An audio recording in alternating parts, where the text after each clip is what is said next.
चुनावी वादों पर विपक्ष के निशाने पर चल रही डॉक्टर मोहन यादव सरकार अब इन्हें पूरा करने की दिशा में जुट गई है। सरकार ने इसके लिए साल 2025 की प्राथमिकताओं में रोजगार को सबसे ऊपर रखा है। सरकार ने 1 लाख पदों पर सीधी भर्ती प्रक्रिया शुरू कर दी है। सीएम डॉक्टर मोहन यादव के निर्देश पर सभी विभागों ने भर्ती प्रक्रिया शुरू कर दी है। इसी कड़ी में कर्मचारी चयन मंडल ने साल 2025 में 15,000 पदों पर भर्ती का लक्ष्य रखा है। कर्मचारी चयन मंडल ने 15 परीक्षाओं का कैलेंडर भी जारी कर दिया है। डॉक्टर मोहन का मिशन रोजगार। साल 2025 में सरकारी नौकरियों में बम्पर भर्ती की तैयारी। सीएम डॉक्टर मोहन यादव ने दिया है 1 लाख पदों पर भर्ती का टारगेट। मध्य प्रदेश कर्मचारी चयन मंडल करेगा 15,000 से ज्यादा पदों पर भर्ती। मध्य प्रदेश कर्मचारी चयन मंडल ने जारी किया 15 परीक्षाओं का कैलेंडर। स्कूल शिक्षक, ITI, वन, पुलिस, जेल, महिला बाल विकास, स्वास्थ्य विभाग में होगी भर्तियां। फरवरी से दिसंबर तक चलेगी कर्मचारी चयन मंडल की भर्ती प्रक्रिया। सरकार प्रदेश में सभी रिक्त पदों को भरने की तैयारी में है। बात रिक्त पदों की करें तो कहां कितने पद खाली? स्कूल शिक्षा विभाग में 24,614, उच्च शिक्षा विभाग में 6,407, तकनीकी शिक्षा में 4,336, वन विभाग में 4,088, पंचायत एवं ग्रामीण विभाग में 2,599, पशुपालन एवं डेयरी विभाग में 2,217, राजस्व विभाग में 2,577, ऊर्जा विभाग में 1,487। सरकार इन सभी खाली सरकारी पदों को भरने की तैयारी में है। इसके साथ ही औद्योगिक निवेश के जरिए निजी क्षेत्र में रोजगार अवसर बढ़ाने की पुरजोर कोशिशें भी जारी है। सरकार ने साल 2025 को उद्योग वर्ष घोषित कर रखा है। पिछले 9 माह में उज्जैन, जबलपुर, ग्वालियर, सागर और रीवा, नर्मदापुरम में हुई रीजनल इंडस्ट्री कॉन्क्लेव एवं मुंबई, कोयम्बटूर, बेंगलुरु और कोलकाता के साथ इंग्लैंड और जर्मनी में हुए इंटरैक्टिव सेशन के काफी सकारात्मक परिणाम प्राप्त हुए हैं। इनमें विभिन्न सेक्टर्स में 3.5 लाख करोड़ के निवेश प्रस्ताव प्राप्त हुए हैं, जिससे 3 लाख से अधिक रोजगार के अवसर सृजित होने का दावा किया जा रहा है। रोजगार के दावों को लेकर दोनों पार्टियां आमने सामने हैं। कांग्रेस सरकार के दावों पर सवाल उठा रही है। उसका कहना है कि विज्ञापन निकाल देने से नौकरियां नहीं मिल जाती। ऐसा तो सरकार पहले भी कर चुकी है। वहीं भाजपा का कहना है कि रोजगार ही नहीं है, सरकार जनता से किया गया हर वादा पूरा कर रही है। वादा खिलाफी तो कांग्रेस की फितरत है। भारतीय जनता पार्टी की सरकार, चाहे केंद्र में माननीय मोदी जी की, चाहे राज्यों में हमारे माननीय मुख्यमंत्री डॉक्टर मोहन यादव जी की सरकार हो, लगातार गरीब कल्याण के कार्यक्रम हो, मध्य प्रदेश का विकास हो, वहीं युवाओं को रोजगार के अवसर मिले, उनके रोजगार के अवसर सृजित किए जाए, ये प्रयास लगातार जारी है और इसी दिशा में मध्य प्रदेश की सरकार काम। हम ये तो नहीं कह रहे हैं कि 2 लाख रुपए का कर्ज माफ करेंगे किसान का, जो एक भी नहीं किया 15 महीने में। हम ये तो नहीं कह रहे हैं कि बेरोजगारों को 4,000 रुपए महीना हम बेरोजगारी भत्ता देंगे, जो उन्होंने करके छल कपट करके सरकार बना ली थी और इसके बाद औंधे मुंह गिरे हैं। एक कलई खुल गई कि केवल वोट लेने के लिए झूठे वादे करते। ऐसी झूठी बात तो हम नहीं कर रहे हैं। सरकार नई नौकरियों के ऐड निकालने की तैयारी कर रही है, नौकरियां देने की तैयारी नहीं कर रही। पिछले अनुभव का, सरकार का जो अनुभव है, ऐड जारी होते हैं, नौकरियां निरस्त होती हैं, लोग फॉर्म भर देते हैं, उस फॉर्म के पैसे भी वापस नहीं होते। आज PSC के लोग वेटिंग में पड़े हुए हैं। कई डिपार्टमेंट ऐसे हैं, विश्वविद्यालय शिक्षा विभाग के ऐसे लोग हैं ये जो वेटिंग लिस्ट क्लियर कराने में लगे हैं, ना उनके सिलेक्शन हो रहे हैं, ना उनके इंटरव्यू हो रहे हैं। तो सरकार की जो दृष्टि है वो सिर्फ ऐड जारी करने पर है। 2023 के विधानसभा चुनाव में भाजपा ने अपने संकल्प पत्र में कई बड़े वादे किए थे। कांग्रेस अब इन्हीं वादों पर घेर रही है। 3100 रुपए क्विंटल धान, 2700 रुपए क्विंटल के रेट पर गेहूं की खरीदी, लाडली बहना को 3,000 रुपए महीने और साल में 2 लाख रोजगार को विपक्ष ने मुद्दा रखा है। देखना यह है कि भाजपा अपने वादों पर कितनी खरी उतर पाती है। Bureau report, IND 24।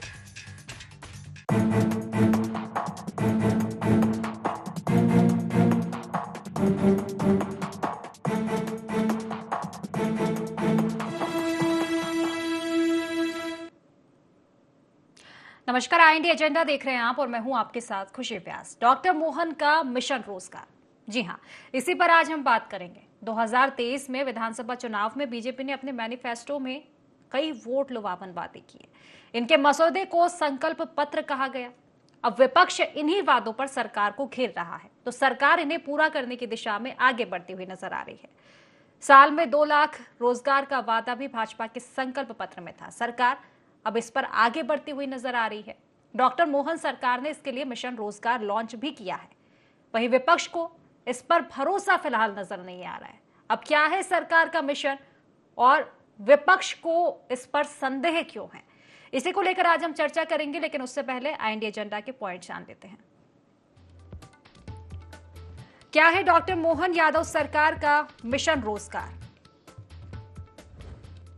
साल में 2 लाख नौकरियां देने के लिए क्या है सरकार का एजेंडा? सरकारी भर्ती परीक्षाओं की निष्पक्षता पर फिर तो नहीं उठेंगे सवाल? कांग्रेस को क्यों दिखावा लग रहा सरकार का मिशन रोजगार? तो इन्हीं सब मुद्दों को लेकर आज हम चर्चा करेंगे। चर्चा की शुरुआत से पहले खास मेहमान हमारे साथ जुड़ चुके हैं। सबसे पहले आपका परिचय करवा देती हूँ। हमारे साथ कांग्रेस से प्रवक्ता अवनीश भार्गव जी जुड़ चुके हैं। बीजेपी से हमारे साथ मीडिया पैनलिस्ट सचिन वर्मा जी जुड़ चुके हैं और इसी के साथ वरिष्ठ पत्रकार रमेश शर्मा जी भी हमारे साथ जुड़ चुके हैं। आप तीनों मेहमानों का बहुत बहुत स्वागत है इस खास चर्चा में। और चर्चा की शुरुआत अवनीश जी आपसे ही करना चाहूंगी। देखा जाए तो मिशन रोजगार एक संकल्प बीजेपी सरकार का जो दावा किया था और उस और कहीं ना कहीं कदम बढ़ाते हुए नजर आ रहे हैं। चाहे इन्वेस्टर समिट की हम बात कर लें, जिस तरह से फोकस रहा है रीजनल इंटरेस्ट देखा जाए तो समिट हुई है, और इसके अलावा अब जो एक दावा किया था, वादा किया था, उसकी ओर सरकार बढ़ती हुई भी नजर आ रही है। 2 लाख नौकरियों का दावा कर रही है और तमाम काम भी किए जा रहे हैं, फिर कमी कहाँ नजर आ रही है?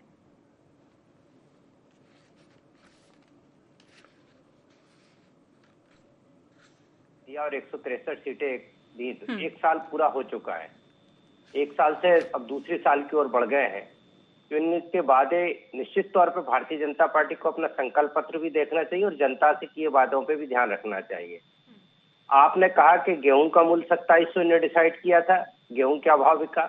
धान 3100 रुपए ने तय किया था, धान का मंडियों में जाके देख लें क्या हो रहा है। लाडली बहनों पर ने 3000 रुपए तय किया था, लाडली बहनों का क्या हाल हो रहा है, वहां पे कितने रुपए दे रहे हैं ये लोग।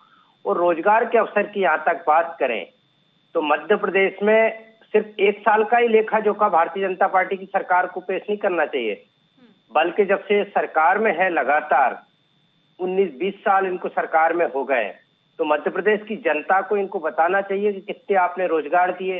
वो जो रोजगार में पहले से लोग लगे हुए थे, अतिथि शिक्षक लगातार मांग कर रहे हैं, उनको ये डंडे दे रहे हैं। आंगनबाड़ी कार्यकर्ता सहायिकाओं के साथ ये दुर्व्यवहार कर रहे हैं। आउटसोर्स कर्मचारियों को देखा जाए तो मध्य प्रदेश से बहुत बड़ी संख्या मध्य प्रदेश के बेरोजगारों की आउटसोर्सिंग कर्मचारियों को उनको कोई ध्यान नहीं दे रहा है। जिस तरीके से एक के बाद एक वादे भारतीय जनता पार्टी की सरकार ने मध्य प्रदेश की जनता से किए थे, युवाओं से किए थे, उन पे खरे नहीं उतरी है। यहाँ तक 2 लाख रोजगार की हम बात करें, आपने बताया कि 1 साल बाद तो इनने सुध ली है। 1 साल बाद भी खाली इनने जगह बताई है, खाली खाली कहाँ पे जगह है कि शिक्षक की इतनी 1000 जगह खाली है, वेटनरी में इतनी खाली है, डेयरी में इतनी खाली है।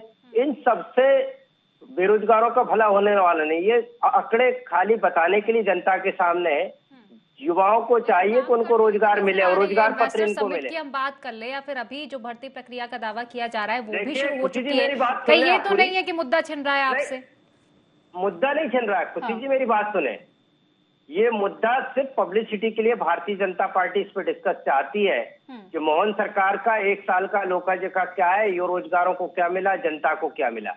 मध्य प्रदेश में भारतीय जनता पार्टी के ऐसे कई नेता मिल जाएंगे जो कहेंगे 1 साल में कुछ भी नहीं हुआ मध्य प्रदेश में। खुद भारतीय जनता पार्टी में अंतर कलह मची हुई हर मुद्दे को लेके। अभी तो ये खुद ही आपस में संतुष्ट नहीं है। जनता को और मुद्दे तो संकल्प पत्र तो अलग पड़ा हुआ है, इनका अलग है। अभी तो इनका मंत्रिमंडल जो में असमंजस नजर आ रहा है, विभागों के वितरण में ये खुद ही द्यूतम पजार आपस में चल रही। तो मध्य प्रदेश की जनता का ऐसे भला नहीं होगा। मध्य प्रदेश की जनता का भला जब होगा। पीएससी का आप देखा, इंदौर में मध्य प्रदेश लोक सेवा आयोग के कम 5 लाख विद्यार्थियों ने प्रदर्शन किया। वहां पे इतने बेरोजगार लोग वहां पे लगातार 2019 से कभी परीक्षा नहीं हुई, परीक्षा हुई तो पेपर आउट हो गया, परीक्षा हुई भी तो रिजल्ट आया, रिजल्ट में हाईकोर्ट ने रोक लगा दी।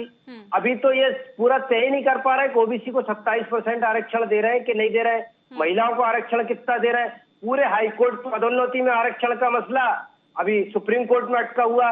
तो पूरी तरीके से मध्य प्रदेश की सरकार, मध्य प्रदेश की जनता में बेरोजगार युवकों को ठगने में लगी हुई है। सिर्फ खाली पब्लिसिटी कर देना कि हम इससे रोजगार देंगे और हम इस वादे पे बिल्कुल खरा उतरेंगे, ये सिर्फ एक पब्लिसिटी स्टंट है जो सिर्फ मीडिया के सामने जनता को गुमराह करने का एक तरीका है।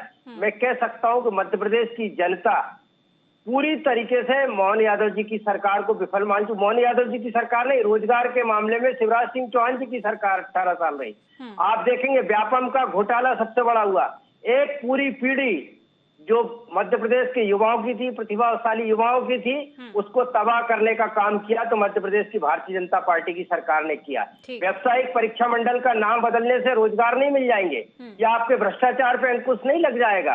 आपको काम करना पड़ेगा। अतिथि शिक्षकों को भी देखना होगा, आउटसोर्सिंग कर्मचारियों को भी देखना होगा, महिला बाल विकास के कार्यकर्ताओं, आंगनबाड़ी कार्यकर्ताओं को भी देखना होगा, रोजगार सहायक को भी देखना होगा, पंचायत सचिवों को भी देखना होगा। एक के बाद एक पद रिक्त पड़े हुए हैं। कितने पद खाली हो रहे हैं? आप 62 साल से उम्र 60 साल कर लो। आपको रोजगार निर्मित करना है तो आप 58 से 60, 60 से 62 पे जा रहे हो। 60 साल में रिटायर्ड करो, नए लोगों की भर्ती करो। कितने पद खाली होंगे आप देख लें। पदों का आप समर्पण करते जा रहे हो, एक के बाद पद सरेंडर करते जा रहे हो। मैं कह सकता हूँ मध्य प्रदेश को पूरा तबाह करने का काम भारतीय जनता पार्टी, और ये मुद्दे पे नहीं है। मैं सचिन जी से, सचिन जी देखिए, साफ तौर पर अपने जैसे का यही कहना है कि आपके आंकड़ों में गांव का मौसम गुलाबी है, लेकिन ये दावे झूठे और किताबी है। दावा आप कर रहे हो लेकिन बात सिर्फ रोजगार की नहीं, पूरे संकल्प पत्र की होगी। गेहूं भी आएगा, धान भी आएगा, लाडली बहना के 3000 भी आएंगे, और रोजगार को लेकर तो जमकर ही गिरा जा रहा है कि ठीक है 1 साल बाद तो आपने सुध ली है, और अभी भी क्या गारंटी है?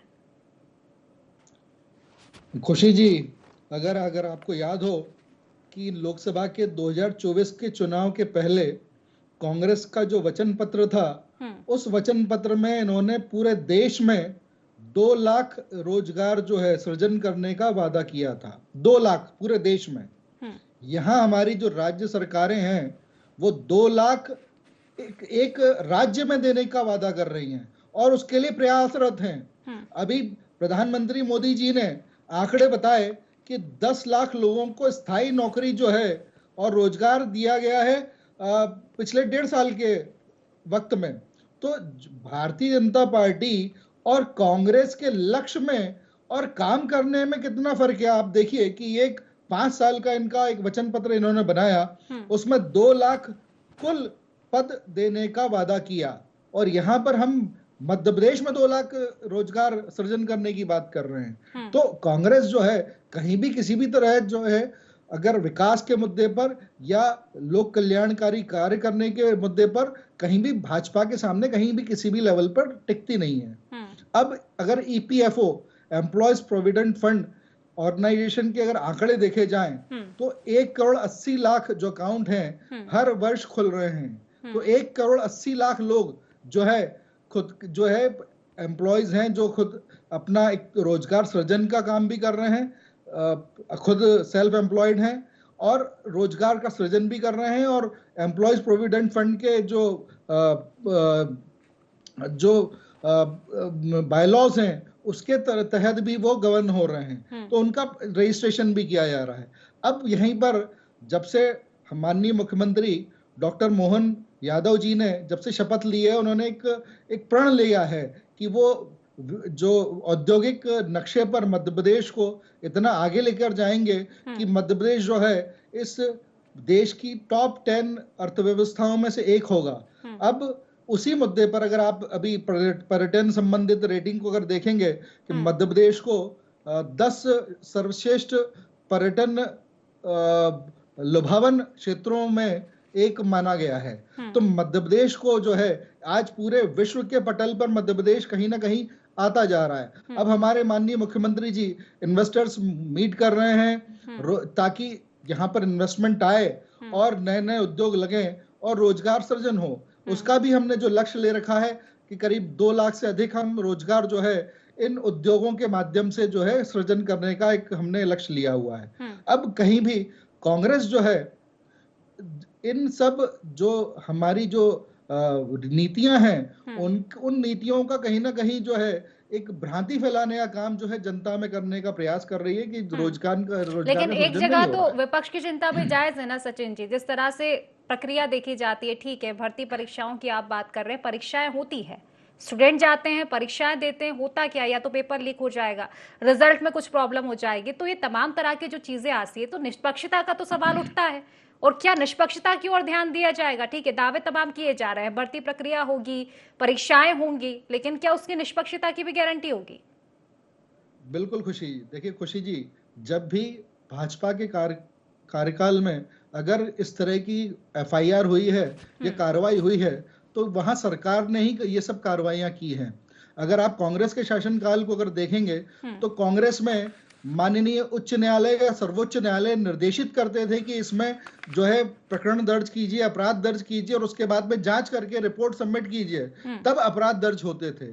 अगर व्यापम का अगर जो कांड हुआ है तो उसमें जो एफआईआर की गई है वो भाजपा नेतृत्व सरकार जो थी उसने ही की है। तो पहली एफआईआर भी जो हुई वो भाजपा की सरकार ने करवाई। तो ये सारी जो जितनी जो भ्रांतियां जो कांग्रेस फैलाने का काम करती है कि कांग्रेस ने कौन से विपक्षी दल का एक अपना एक रोल अदा किया है कि इन्होंने कोई रिपोर्ट की हो, रिपोर्ट की वो भाजपा की सरकार ने कराई। भाजपा की सरकार ने एसटीएफ कॉन्स्टिट्यूट की और सारे लोगों के खिलाफ में कार्रवाइयां की। और कांग्रेस के लोग क्या कर रहे थे? कांग्रेस के तो जो वकील हैं वो अपराधियों के लिए अपीयर होकर और उनको बेल दिलाने का काम कर रहे थे। तो कांग्रेस जो है इसको एक मुद्दा बनाने का काम करती है, मगर कहीं भी इनके हाथ कहीं भी साफ नहीं है। ठीक है, चलिए जवाब लूंगी, उससे पहले रमेश जी से प्रतिक्रिया ले लेती हूँ। रमेश जी देखिए, बात हो रही है रोजगार की, सबसे पहले यही जानना चाहती हूँ कि क्या रोजगार का मतलब सीधा सिर्फ सरकारी नौकरियों से जोड़ा जाएगा? अगर देखा जाए शीत सत्र में जिस तरह से सरकार ने एक आंकड़ा लगा था कि ठीक है अभी 26 लाख से ज्यादा करीब बेरोजगार हैं, लेकिन क्या इतने पद खाली हैं? नहीं लगता कि कोई और उपाय भी हो सकते हैं? हालांकि इन्वेस्टर समिट किए जा रहे हैं, तमाम तरह की चीजें किए जा रहे हैं, लेकिन विपक्ष को जिस तरह से संतुष्टि नहीं है, क्या रोजगार का मतलब सीधा सरकारी भर्ती है? देखिए, इसमें कोई शक नहीं कि रोजगार का मतलब केवल सरकारी नौकरी नहीं होता। व्यक्ति अपना खुद काम शुरू करे अपनी प्रतिभा के आधार पर। और जिस तरीके से समय और देश काल परिस्थिति बदल रही है, ऐसी स्थिति में न केवल सरकारी बल्कि प्राइवेट नौकरियों के स्थान भी कम होंगे, क्योंकि इंसान का काम इस समय अब मशीनें कर रही हैं। आप अगर देखें तो इस समय न्यूज एंकर तक तो अब आर्टिफिशियल आ गए, पुतला न्यूज पढ़ने लगा, रोबोट ऑपरेशन करने लगा। तो जिस तरीके से तो अब ये न केवल सरकार की बल्कि प्राइवेट सेक्टर में भी नौकरियां कम होंगी। हमको सारी युवा पीढ़ी को ये चेतना देना चाहिए कि वो कहीं ना कहीं अपना काम क्या शुरू कर सकते हैं, अपनी प्रतिभा के आधार पर, अपने कौशल के आधार पर, उस आधार पर वो काम शुरू कर सकते हैं। अब दूसरा, जहां तक सरकार का है, निश्चित रूप से सरकार ने जो कैलेंडर जारी किया है, मैं समझता हूँ ये बिल्कुल नया काम है। और उसमें चूंकि डेट वाइज है तो उसमें कैलेंडर के अनुसार, इसमें एक और बात, खास बात है, आमतौर पर जब नौकरियां निकलती थी तो पहले कई बार वो विभागीय अनुमति के लिए कागज पड़े रहते थे मंत्रालय में, और विभागीय अनुमति मिल गई तो फिर वो बजट विभाग में जाकर के पड़े रहते थे। इसमें कैलेंडर में चूंकि तारीख निर्धारित है कि विभाग की स्वीकृति भी और बजट की स्वीकृति भी, इसलिए मुझे लग रहा है कि इस प्रक्रिया में देर नहीं होगी। और चूंकि उन्होंने भर्ती प्रक्रिया अक्टूबर से शुरू कर दी है और महिलाओं को उन्होंने 35% दिया है, जो बांड्स निकल गई है उसमें भी ये लागू होगा। ये मैं समझता हूँ एक अच्छा प्रयास उनका है। 5 साल में उन्होंने कहा कि हम 2.5 लाख लोगों की भर्ती करेंगे। फिर ये जो इन्वेस्टर्स मीट से भी रोजगार मिलेगा। लेकिन इसके अलावा चाहिए लोगों को खुद अपने गांव में, अपने शहर में वो क्या काम शुरू कर सकते हैं, तो ये बेरोजगारी की समस्या दूर होगी। वरना सरकारें आती जाती है, सरकार में बदलता क्या है, मुश्किल से 30-32 एमएलए मंत्री तो बदलते हैं, बाकी जो पूरा लाखों का जो तंत्र है प्रशासन का, वो तो स्थायी रहता है, कांग्रेस की रहे सरकार या भाजपा की रहे। ये जो 20-25 लोग उन लाखों लोगों पर कंट्रोल नहीं कर सकते, सरकार अपने हिसाब से चलती है। हमको सामाजिक वातावरण ये बनाना चाहिए कि लोग अपने पैरों पर किस तरीके से खड़े हो सकते हैं, तब ये बेरोजगारी की समस्या खत्म होगी। जी, निश्चित ही बेहतर बात आप कह रहे हैं अपनीश जी। देखिए, नई पहल जो सरकारें कर रही है, शायद वो विपक्ष को नजर नहीं आ रही है। इन्वेस्टर समिट की मैं बार बार जिक्र कर रही हूँ क्योंकि अभी देखा जाए उद्योग वर्ष घोषित किया है 2025, नौकरियों का जिस तरह से दावा किया जा रहा है, ना सिर्फ दावा किया जा रहा है, पूरा कैलेंडर जारी किया गया है और भर्ती प्रक्रिया शुरू करने की भी बात की जा रही। अगर बेरोजगारी दर को हम देखें 17-18 में 4.5 थी, अब 1% से भी कम है, तो नहीं लगता कि असर तो कहीं ना कहीं दिखाई दे रहा है? वो विपक्ष को क्यों नहीं दिखाई दे रहा? देखिए खुशी जी, सिर्फ कांग्रेस पार्टी की संतुष्टि और विपक्ष को संतुष्ट करने का ही मुद्दा नहीं है। पूरे मुद्दे जिस तरीके से हैं, मध्य प्रदेश की जनता और बेरोजगार युवकों से भी पूछे जाए। आप एक के बाद एक आंदोलन देख रहे हैं, इंदौर में देख रहे होंगे, अतिथि शिक्षकों का देख रहे होंगे, बेरोजगारों का देख रहे होंगे। पूरे मध्य प्रदेश की जनता में किस तरीके से कांग्रेस की चिंता की बात नहीं है, मध्य प्रदेश की जनता के और बेरोजगार युवकों की चिंता का मुद्दा है। कांग्रेस तो मुख्य विपक्षी भूमिका में, तो इनको आगाह कर रही कि आपने जो चुनावी संकल्प पत्र किया उसके पूरे करो, चाहे किसानों के हो, युवाओं के हो, महिलाओं के हो, बेरोजगारों के हर मुद्दे पे कांग्रेस इनको आगाह कर रही कि आप समझिए आपने जो वादे किए थे उन पे खरे नहीं उतर रहे। हमारे मित्र भारतीय जनता पार्टी के विद्वान साथी जो प्रवक्ता है वो लगातार कांग्रेस को कोसने का काम कर रहे थे। मुझे अफसोस की बात यह है कि डबल इंजन की सरकार है। 29 सांसद भारतीय जनता पार्टी के मध्य प्रदेश से जीत के गए हैं, 163 विधायक भारतीय जनता पार्टी के मध्य प्रदेश से जीते हैं। लगातार 20 साल से इनकी सरकार है, 1.25 साल का समय छोड़ दिया जाए। अब भी यदि कांग्रेस को कोसने का काम करते हैं, वो कांग्रेस को जिम्मेदार बताने का काम करते हैं और नाच ना जाने आंगन टेढ़ा, सरकार में जो बात मुद्दे रखना चाहिए, जिस तरीके से काम करना चाहिए, वो काम आप कर नहीं पा रहे। बार बार सिर्फ कांग्रेस को कोसना, विपक्ष के कोसने से काम नहीं होगा। मुझे लगता है कि सरकार को काम करना चाहिए, या तो इनको सरकार से सामंजस्य बिठा के आना चाहिए कि हमें बोलना क्या है, कि किस मुद्दे पे सरकार को ले जाएंगे, कौन कौन से काम काज होंगे। बार बार कांग्रेस को कोसना, व्यापम में कांग्रेस को कोसना, एमपीपीएससी में कांग्रेस को कोसना, रिजर्वेशन में कांग्रेस को कोसना, इससे कुछ भला होने वाला नहीं है। आपको पूरा रूट चार्ट तय करके बताना पड़ेगा कि आप आउटसोर्सिंग कर्मचारियों का ये करेंगे, अतिथि शिक्षकों का ये करेंगे, पद जितने खाली है, और आपको ये डाटा भी देना चाहिए। सरकार उनकी जिम्मेदारी होनी चाहिए, लेकिन एक बात कही जाती है ना अवनीश जी, कि बीजेपी जिस तरह से कह रही थी कि बात उठी है तो दूर तक तो जाएगी बीजेपी का। ठीक है, बीजेपी का। खुशी जी मेरी बात सुनिए, मेरी बात सुनिए। आपके रिटायरमेंट कर्मचारी 1 साल में कितने हो गए, 10 साल में कितने हो गए?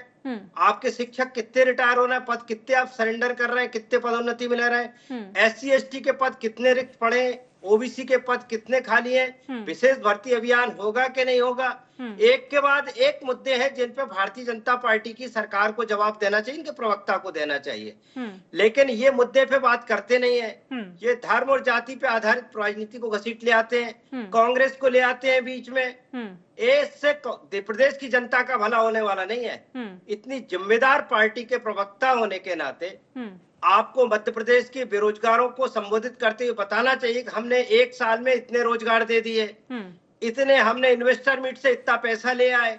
सागर की रीजनल कॉन्क्लेव में क्या हुआ, जबलपुर में क्या हुआ, होशंगाबाद में क्या हुआ, जनता के सामने जवाब देना चाहिए। जवाब मैं लूंगी सचिन जी से, लेकिन एक बात है ना अवनीश जी, देखिए बीजेपी का अभी भी ये तो कहना रहेगा कि जिनके खुद के घर शीशे के, वो दूसरों के घर पे पत्थर ना मारे। हमने 80 का दौर भी देखा है जब पर्चियों पर नौकरी मिलती थी। 80 के दौर की मैं बात कर रही हूँ, तो बात 80 के दौर छोड़िए, आप 20 साल से इनकी सरकार है, आप इनसे पूछिए पहले क्या हुआ।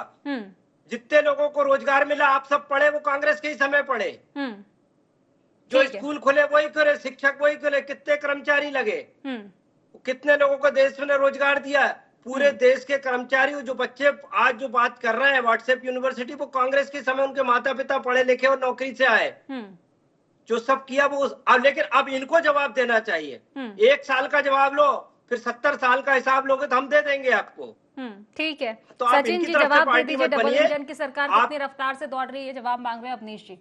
देखिए खुशी जी, सिर्फ भाजपा की एक सरकार और भाजपा ही एक इकलौती पार्टी है जो प्रति वर्ष अपना एक रिपोर्ट कार्ड जो है वो सबमिट करती है। अभी हमारे सरकार को 1 वर्ष पूर्ण हुआ और हमने अपना रिपोर्ट कार्ड सबमिट किया जनता के सामने कि हमने क्या क्या कार्य किए हैं। अब जहां कांग्रेस का सवाल है कि 2014 में जब भाजपा को सत्ता में आना था, लोकसभा के चुनाव के समय, तो भाजपा ने एक मॉडल स्टेट अपना दिखाया कि हम जो है गुजरात को अपना मॉडल स्टेट मानते हैं और गुजरात के जैसा विकास जो है हम पूरे देश में पूरे देश का विकास उसी तरह से करना चाहते हैं। मध्य प्रदेश को विकास का मॉडल क्यों नहीं मानते? में ऐसा कोई मॉडल नहीं है। कांग्रेस मध्य प्रदेश को क्यों नहीं मानते? वहां तो आपकी एक सीट भी कम हो गई लोकसभा की। रिपोर्ट कार्ड आप पेश करते हैं, आंकड़े पेश करते हैं, लेकिन जो आंकड़े पेश आप मध्य प्रदेश का रिपोर्ट कार्ड ठीक है, मैं जवाब ले रही हूँ। शीतकालीन सत्र की बात है, आपने खुद ने बताया कि 26.5 लाख करीब अभी बेरोजगार है। अगर आंकड़े देखेंगे हम, बेरोजगारी दर 1% से कम, विरोधाभासी नहीं लगता फिर ये तमाम चीजें कि जमीनी हकीकत क्या नजर आ रही है आंकड़ों के मुताबिक? देखिए खुशी जी, बेरोजगारी इस तरह का मुद्दा है कि आज जो अमेरिका में भी जब इलेक्शन हुए बाइडेन और ट्रंप के, तो उसमें भी बेरोजगारी एक मुद्दा था। जापान छोड़ो, तो मध्य प्रदेश की बात करो, कभी गुजरात जाते हो, कभी अमेरिका जाते हो, हमेशा बना रहता है। क्योंकि आप जिस तरह की जनसंख्या और जिस तरह की एम्प्लॉयमेंट का जो रेट है उसको देखते हुए ये मिसमैच जो है ये बना रहेगा। लेकिन हम उसको मिनिमाइज करने की कोशिश कर रहे हैं और कोशिश कर रहे हैं कि प्राइवेट सेक्टर्स को वो इस चीज को, इस प्रॉब्लम को कैटर करें और जो अनएम्प्लॉयमेंट की जो प्रॉब्लम है उसको सॉल्व करने में हमें सुविधा प्राप्त हो। तो ये जो एक आंकड़ा जो है, और जिस तरह से हम अगर 2 लाख जो बेरोजगारों को रोजगार देने की बात कर रहे हैं, तो आज कांग्रेस को मैंने फिर से दोहराऊंगी बात, सिर्फ रोजगार की नहीं, पूरे संकल्प पत्र की है। फिलहाल समय की कमी, एक अंतिम प्रतिक्रिया लूंगी रमेश जी से, उसके बाद चर्चा को समाप्त करूंगी। रमेश जी देखिए, ये सच है कि महंगाई और बेरोजगारी ऐसा मुद्दा है जो कभी से चला आ रहा है और मुझे लगता है कि इस पर चर्चा होनी ही होनी है। ये एक ऐसा मुद्दा है जिस पर देखा जाए तो सियासत का विषय ये बना ही है। लेकिन फिलहाल जो कदम उठाए जा रहे हैं, चाहे इन्वेस्टर समिट की हम बात कर ले, उद्योग वर्ष घोषित किया गया है, उम्मीदें लग रही हैं कि कहीं ना कहीं ये जो चर्चाएं हैं इन पर थोड़ा बहुत लगाम लगेगा। ये जो नई कदम, नई पहल सरकार करते हुए नजर आ रही है। देखिए, इसमें कोई शक नहीं कि ये जो कदम सरकार ने उठाए हैं इससे कहीं ना कहीं लाभ तो होगा। और फिर उन्होंने 2025 में 1 लाख भर्तियों का कहा हुआ और उसकी प्रक्रिया चूंकि शुरू हो गई है, तो मैं समझता हूँ इसमें अगर कोई वैधानिक समस्या नहीं आई, अपने यहाँ कई ऐसे लोग हैं कोर्ट ही चले जाते हैं, कुछ ऐसी अगर गड़बड़ी नहीं हुई तो चूंकि उसमें तो तारीख डली हुई है, तो उन तारीख के आधार पर ये भर्तियां जरूर होंगी। सरकार समस्याओं की, कोई भी सरकार हो, वो नई नई पहल करती है, एक अच्छा प्रयोग है और इसमें मैं समझता हूँ प्रयोग करना चाहिए। लेकिन इसके साथ साथ सामाजिक जागृति भी इसमें आना चाहिए। महंगाई का जहां तक सवाल है, ये ठीक है कि महंगाई बढ़ रही है, लेकिन लोगों की आमदनी भी बढ़ रही है। अब कारें खड़ी करने तक की तो जगह नहीं, न चलने की जगह है, आमदनी भी लोगों की बढ़ रही है, इसलिए महंगाई कोई मुद्दा नहीं है। बेरोजगारी जरूर मुद्दा है, उसकी तरफ समाज और सरकार दोनों को काम करना चाहिए। कुल मिलाकर देखा जाए प्रयास किए जा रहे हैं, लेकिन परिणाम क्या होगा ये देखने वाली बात होगी। फिलहाल समय की कमी के चलते चर्चा को समाप्त करना पड़ेगा। आप तीनों मेहमानों का बहुत बहुत शुक्रिया इस चर्चा में जुड़ने के लिए। तो देखिए, एक होता है शब्द लोक लुभावन और एक होता है लोक कल्याण। चुनाव आते हैं, वादे किए जाते हैं, लोक लुभावन भी साबित हो सकते हैं, लोक कल्याण भी साबित हो सकते हैं। डिपेंड करता है कि जो वादे किए गए हैं वो किस तरह से पूरे किए जा रहे हैं। अगर लोक कल्याण के हैं तो क्या उन वादों को पूरा किया जा रहा है और जन कल्याण हो पा रहा है, ये बड़ा मुद्दा है। तमाम तरह के वादे डॉक्टर मोहन सरकार ने किए, हालांकि सरकार की जो पहल है नई नई वो भी दिख रही है, सरकार के नए कदम उस और बढ़ते हुए दिखाई दे रहे हैं। लेकिन देखने वाली बात होगी, प्रयास किए जा रहे हैं, लेकिन परिणाम क्या कुछ निकलकर सामने आएंगे। तो फिलहाल आईएनजी एजेंडा में बस इतना ही। आप बने रहिए IND 24 के साथ। नमस्कार।